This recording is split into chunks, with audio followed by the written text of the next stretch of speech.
Bismillahirrahmanirrahim. Alhamdulillah ve salatu ve selam ala Resulillah amma ba'd. Assalamu alaikum ve rahmetullahi ve berekatuhu. Hürmetli ustazlar ve qarindoshlar, bugungi darsimizning temasi tavhidning muhimligi to'g'risida. Innal hamdalillah nahmaduhu ve nesta'inuhu ve nestağfiruh ve na'udzu billahi min şururi enfusina ve min sayyiati a'malina.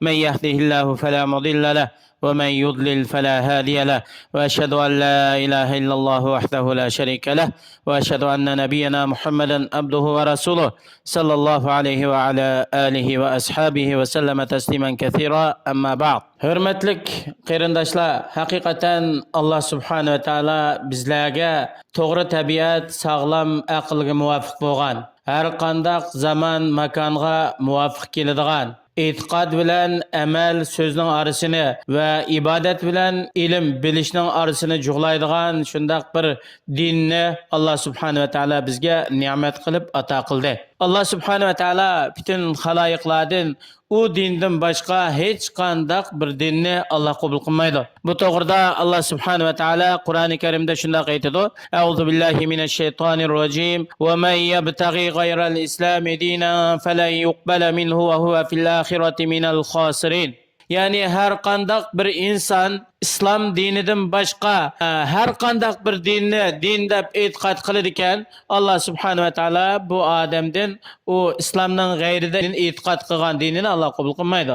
Bu odam oxiratda ziyon tortquchilardan bo'ladi. Ya'ni payg'ambarimiz Muhammad sallallohu alayhi va sallam Alloh tarafidan butun qiyomatgacha bo'lgan insoniyatga rahmat qilib, elchi qilib, payg'ambar qilib avatilgandan keyin bundan 1450 yildan tortib ta hozirgacha ta qiyomatgacha har qanday bir inson islom dinidan boshqa bir dinni din deb e'tiqod qilib, shu bo'yicha amal ibodatlarni ilib borar ekan, bu odamningki islomning g'ayrida cho'qingan dini qabul bo'lmaydi. Bu odam oxiratda ziyon tortquchilardan bo'lib ketadi. Bu shundoq bir din bo'lib, islom diniga kiradigan odam bu dinga kiradigan so'zni o'zining chin qalbidan samimiylik bilan desa va shu degan so'zning taqozosi bo'yicha Allohning roziligini talab qilib amal qilsa, bu odam inshaalloh hisobsiz, azobsiz jannatga kiradi.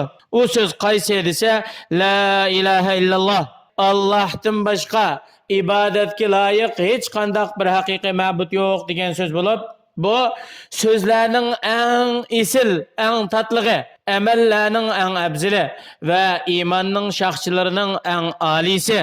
Har qanday odam bu so'zni chin dilidan essa, bu odam dinning eng yuqori martabasiga o'rlaydi. Bu la ilaha illalloh degan so'zni deb qo'yishlam islom diniga kirishga kifoya qilmaydi. Yoki bu odam shu so'zni degandan keyin islomning ustida qolib qoladi deganlik kifoya qilmaydi. Balki la ilaha illalloh degan bu so'zni deyish bilan birga bu odam musulmon bo'ladi va yana shu so'zning ma'nosini bilishi va shu so'zlarning taqozosi bo'yicha amal qilishi kerak bo'ladi. Har qanday bir odam shirkni inkor qilsa va vahdaniyat, yakkiganlikni Alloh uchun isbotlasa, la ilaha illalloh degan so'z o'z ichiga olgan va taqozo qilgan so'zningki sahih ekanligini e'tiqod qiladi ekan, bu haqiqiy musulmon bo'lgan bo'ladi. O'zining iymonida, aqidasida rostchil, samimiy bo'lgan musulmon barliq hukmlarda, buyruq cheklamalarda, shariatning prinsiplarida, taqdir har qanday ishda Allohning hukmiga bo'ysunadi. Bu odam o'zining barliq hojatlarini Allohdan tilaydi. Qiyinchiliklarning ichilishi, jafo mushaqqatdan qutulishi, zulm kurbatdan qutulishni faqat Allohdan talab qiladi. Bu to'g'rida Alloh subhanahu va taolo shunday aytadi: "Va in yamsaskallohu bidurrin fala kashifa lahu illa hu va in yamsaska bi khayrin fa huwa ala kulli shay'in qodir." Alloh subhanahu va taolo sana bir yomonlik yetkazmoqchi bo'lsa, uni Allohdan boshqa bu yomonlikni yechib yo'q. Agar Allah sana bir yaxshilik ato qilmoqchi bo'lsa, Alloh hamma narsaga qodir. Allohni hech kim cheklab qo'yolmaydi. Yolg'iz bir Allohning o'ziga duo qilishning o'zimi ibodatlarning eng afzallaridan bo'lgan bir katta ibodat hisoblanadi. Bu to'g'rida payg'ambarimiz sollallohu alayhi va sallam shunday aytgan: "Laysa shay'un akrama alallohi minad du'a", rawahu Ahmad. Duodimi Allohga isil bir narsa yo'q. Yani ibadatlarning ichida samimiylik bilan, chin qalbi bilan, soflik bilan Alloh qilingan duodimi isil bir narsa yo'q. Yana Ibn Abbas radhiyallohu anhu shundoq deydi, ibodatning eng afzali, eng yaxshisi duo. Ya'ni samimiylik bilan, chin qalbidan, ixlos bilan Allohga iltijo qilish. Agar sizga biror cho'ng hodisalar, qiyinchiliklar yetsa va sizningki oldingizda barliq yo'llar, eshiklar taqalsa, u vaqtida eng katta bo'lgan zotga nido qilib Allohga yolvorsiz. Har qanday odam Allohdan bir narsa so'raydi ekan, Alloh uningga so'rag'inini beradi. Har qanday odam Allohdan panohlik talab qiladi ekan, u kishini Alloh himoya qiladi. Shunga payg'ambarimiz sollallohu alayhi vasallam Ibn Abbas radhiyallohu anhuga shundoq aytgan: "Iza sa'alta fas'alillah va iza ista'anta fasta'in billah wa'lam anna al-ummata law ijtama'at ala an yanfa'uka bi shay'in lam yanfa'uka illa bi shay'in qad katabahu Allahu lak wa law ijtama'u ala an yadurruka bi shay'in lam yadurruka illa bi shay'in qad katabahu Allahu alayk." Rawahu Tirmizi. Ya'ni payg'ambar alayhisalom shundoq aytadi: "Agar sen bir narsa so'rasang, Allohdan so'ra. Yordam talab qilsang, Allohdan talab qil yordamni. Bilginki, bütün ummat, bütün dünya xalqi agar sana bir narsa bilan foyda yetkazishga birlashir ekan, ular faqat Alloh sen uchun pitayotgan narsalarni yetkazoladi, undan ortiq bir foyda yetkazolmaydi. Agar bütün dünya insonlari ularning hammasi sana bir ziyon yetkazish uchun to'plashir ekan, jo'g'lashir ekan, ular sana faqat Alloh subhanahu va taolo sana pitgandan ortiq narsani ziyon yetkazolmaydi. Har ish Allohningki o'rinlashtirishi taqdiri bilan bo'ladi. Bir narsa so'rasang Allohdan so'ra, yordam talab qilsang Allohdan talab qil." Allah subhanahu wa ta'aladan har qanday oddiy narsa bo'lsin yoki katta narsa bo'lsin, buni so'rashdan Allohga cho'ngchilik qilmaslik kerak. Har qanday narsa bo'lsa Allohdan so'rash kerak.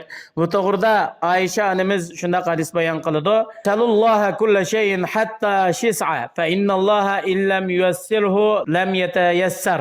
Ya'ni Aisha onamiz aytadi: Allah'tan hamma narsani so'ranglar. Hatto oyog'ingning bug'ichi, sho'ylisi uzilib ketsami Allohdan so'ranglar. Haqiqatan Alloh uningga muyassar qilmasa bu ish oson bo'lmaydi.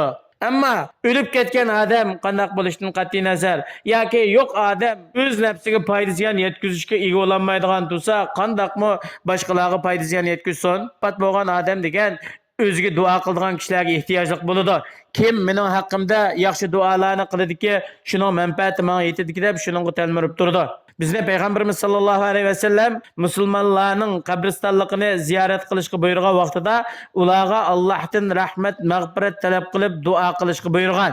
Qabristonlikka birib qabrda yotgan o'liklardan yordam talab qilish emas, balki ularga Allohdan rahmat, mag'firat talab qilib, ularga Allohning osonchilik berishi, xatoliklarni afv qilishi, darajasini ustun qilishni Allohdan tilashga buyurgan. Allah subhanahu wa ta'ala anlash, ko'rish qatorliq sifatlar bilan sifatlanguchidir. Allohninki Rabblik sifatiga ta'sir etadigan har qanday ish Allohning ilohlik sifatini kamaytiradi. Agar siz o'zingiz bilan Allohning o'rtasida duoda bo'lsin yoki bir narsa so'rashda bo'lsin, vosita qilsangiz to'g'ri bo'lmaydi.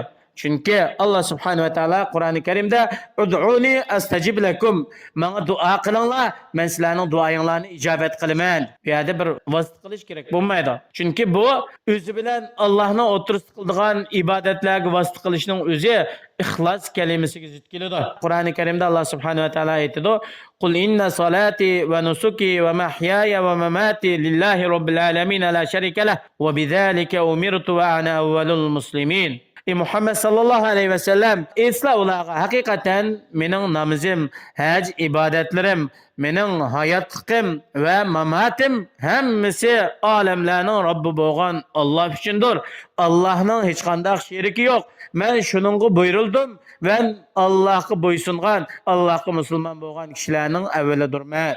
Allohning beytini tavab qilishmi bu Allohga bo'lgan o'zining nihoyatda tövelligi, xorligi, Allohga bo'ysunganlikni o'z ichiga olgan katta bir ibodatdan iborat. Chunki Alloh subhanahu va taolo Qur'oni Karimda "Valiyat-tawwafu bil baytil atiq", ya'ni ular Allohningki shu qadimiy uy bo'lgan Baytulloh Ka'ba sharifni tavab qilish kerak degan. Ya'ni cho'ng avliyolar, mazoi mashoyixlarning qabristonligiga borib, ularning qabrisini aylanib, gumbazlarini cho'gilab, ulardan madad tilab, yordam qilib duo qilishning o'zi bu Allohning g'ayri uchun tavob qilganlik bo'ladi. Bu oxirida nima bo'ldi desa, insonni jannatdan mahrum qilishga ilib boradi. Alloh subhanahu va taolo bizlarni amal ibodatlarda, e'tiqodlarda bilib bilmay xatolik sodir qilishdan Alloh o'zi saqlasin. Alloh subhanahu va taolo o'ziga uchrashganga qadar haqiqiy tavhid e'tiqodida mustahkam qilg'ay. Vassalomu alaykum va rahmatullohi va barakatuh.